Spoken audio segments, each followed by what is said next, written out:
Masarap maglingkod sa Lord pagka kaburo sa atin. Hindi po ba? Masarap maglingkod sa Lord pag naunawaan nyo.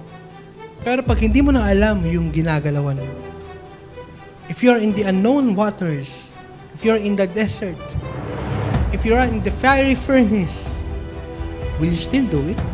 Will you still say, I delight to do your will?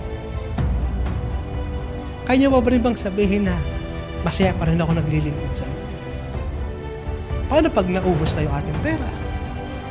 Paano pagka lahat ng meron kayo ngayon, hiningi ng Lord?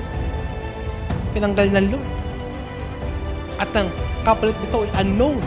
Hindi nyo alam. Yes, alam natin yung kanyang pangako. Alam natin yung kanyang propesya. Walang nagbigay sa Lord ng nagutom. Walang nagtiwala sa Lord ang napahamak. Walang umasa sa Lord ang napahiya, etc. There are thousands of promises of God. Thousands upon thousands. From generation to generation, hindi po siya nagbabago. But, paano pagka ang kabaliktaran nito hiningi ng Lord sa iyo?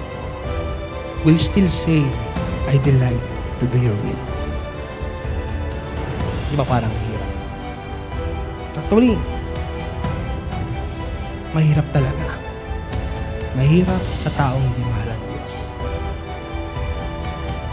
Pero madali sa taong mahal sa Diyos. Hindi po napakahirap sa taong gumawa ng kahit anong bagay pag mahal niya ang Diyos. Pero pag hindi mo mahal ang Lord, kahit maliit na bagay lang yan, hirap na hirap ka. Pag mahal na mahal mo ang Diyos, ano mang hingiin sa'yo ng Diyos, ibibigay mo. Ibibigay mo. Pero pag questionable ang pagmamahal mo sa Lord, kahit maliit na bagay lang hingiin mo sa Lord, nagko-question ka pa. You doubt Him. You say to Him, sa Lord ba to? Yung nagtuturo ba ngayon sa harapan namin, sa Lord pa ba yan? Parang toxic trait naman masyado niyan. Mga red flags yung naririnig ko sa kanya. Parang not true na yan. Legit. Real talk. And that is most people want to hear, want to do. At ayan po yung malaking distinction natin. Dahil lahat pwedeng magturo. Lahat pwedeng mangaral ng Biblia. Pero hindi lahat pwedeng mangaral ng living like Jesus.